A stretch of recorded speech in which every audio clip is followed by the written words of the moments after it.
Hello fellow booktubers, my name is Lauren, you're watching Dreams Books Courage, and today I wanted to discuss something that I cannot believe that I have not talked about yet on this channel. I've been on booktube for almost 2 years, and so the fact that I have not discussed this is absolutely crazy to me, and that is how I rate my books. And for this, I'm going to be going off of the Goodreads rating system, which is from the scale of 1 to 5, 5 being the best. And there actually aren't any half points, so like you can't give a book a 3.5 or anything, and it's very, very rare for me to do that anyway, so I'm not going to include half points within this. The way I rate books is typically pretty high, and that's for 2 reasons. One is because of the way that I rate books, and the other reason is because I'm usually picking out the books that I'm reading unless they're for a class. I don't get sent any ARCs, so all the books that I buy are definitely ones that I really want to read, and so I usually know that I'll really like these books, which is why I usually give them either a 4 or a 5 rating. But today I'm going to be going over my entire rating scale from 1 to 5, and so let's go ahead and start with my 1-star books. Thankfully, I do not have any books on this category,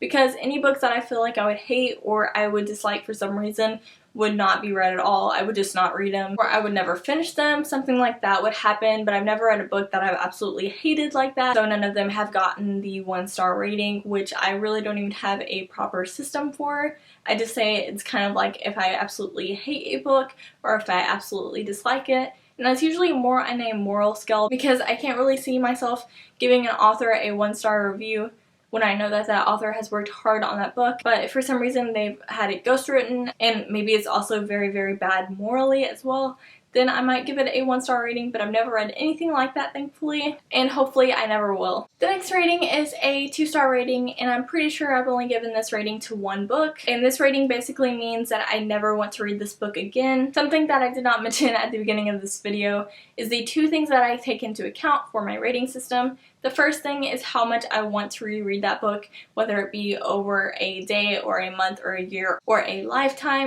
And the second thing that I take into account is the author's intention, so what audience this book is for and how stylistically they wanted it to be presented. And if the author accomplished what he or she wanted throughout the book, I take that into consideration. But that's second to my enjoyment level of reading it. So my 2-star rating is if I never ever want to read this book again. And this isn't actually a book, it's a play that I read in a class, and that is A Doll's House by Henrik Ibsen. I absolutely despised reading this play. I did not like reading it at all. I know it's supposed to be about feminism, but I really did not feel like it gave off that vibe to me throughout it. But I felt like the intention, especially whenever you're considering the development of feminism, was completely lost on me. I did not get that out of this at all. I honestly just thought that the main female character was a horrible person and she just made really horrible choices, because what basically happened was she just ran away from everything, and that would be completely fine and it would work within the veil of feminism if it was just about her, but she had children and she just completely left them,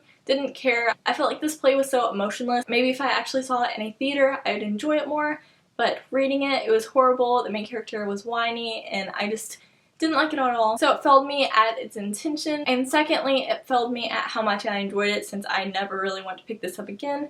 But being me, I feel like I would pick it up if someone told me to read it in a certain veil, or maybe if I saw it in a play format, I would enjoy it more, but at this point, I never want to read this one again. Next, we have the 3-star rating, and that is usually given to a book that I might reread within a lifetime, but definitely not anytime soon. And to get a 3-star review, this book has probably felt a lot within the enjoyment area, but it definitely met its intention. Maybe I just didn't really like what kind of story it was telling, but it was the author's intention to tell a story in the way it was presented, and the writing style was good, and so it kept up some parts of it while it didn't really reach the enjoyment aspect for me. And a good example of that for me is Buffalo Bill Last of the Great Scouts by Helen Wetmore. And this is a biography about the life of Buffalo Bill. He is someone from the West, and he became this legendary figure, although he was, of course, a real person. But I felt like this book was so boring. It just took me so long to read because I didn't want to read it, and there was just barely any enjoyment in it for me.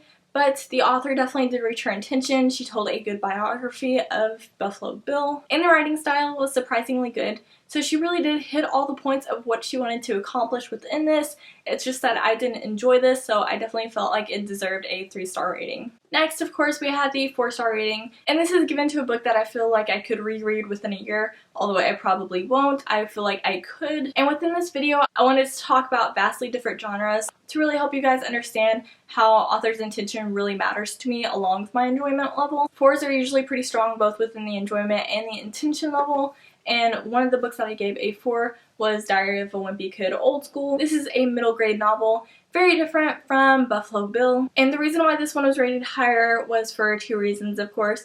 The first one being that I really enjoyed this. It made me laugh, and it just made me so happy, although this isn't my favorite of the Diary of a Wimpy Kid series. So I also kind of judged it based on the past 9 books within the series, but I also enjoyed it with a strong 4. I didn't feel like I loved it, but I really enjoyed reading it, and I would definitely consider rereading this within a year. And then the second part, of course, is the author's intention, which matters a lot for a middle grade book. This book was written by Jeff Kinney, and he's definitely a person who really wants to get the humor out of this book, which is another reason why I gave it a 4. It definitely wasn't like the funniest in the series, but the humor was definitely still on point, and it's not like recycled humor that he goes through in each of his books or anything. It's always different and unique. So I still thought its intention of like middle grade humor was definitely there as well. So it was definitely a strong candidate for a 4-star rating. And the last rating, of course, is the glorious 5-star rating. Some people don't give any book the 5-star rating because they think of it as like the ultimate perfection and that no book can ever reach that. But to me, I feel like that would limit how high you can rate a book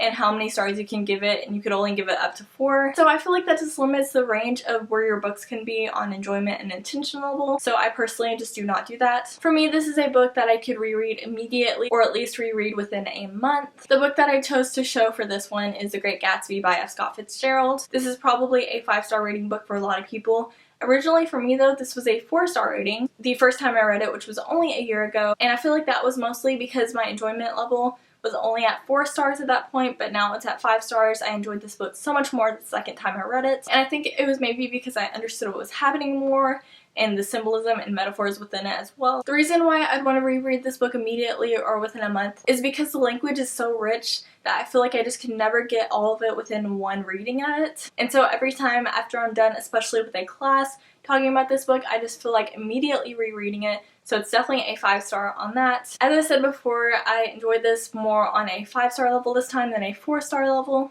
And also, especially throughout my classes, I can tell the intention of Fitzgerald to write this novel, what he was hoping to accomplish, and especially with all of the symbolism throughout this, it definitely helps you to understand what his intention was with this. I feel like no matter what you give it on an enjoyment level, you'd have to give it a 5 on intention because the way Fitzgerald writes is so beautiful, and the way that he uses symbolism and things like that is just as beautiful, so his intention is definitely there. And this time my enjoyment was definitely there as well, and this is just definitely a 5-star rating for me that I would just love to reread immediately. Thank you guys so much for watching this video. I really hope that it helped you understand my rating system better, and maybe you'll also want to incorporate some of these elements into your own book rating system. Definitely tell me down below what your rating system is and kind of what you base it off of, or if you have a video similar to this, I would love to watch that, and you can link that down below as well. Thank you guys so much for watching this video. Now I'm gonna go get back to reading.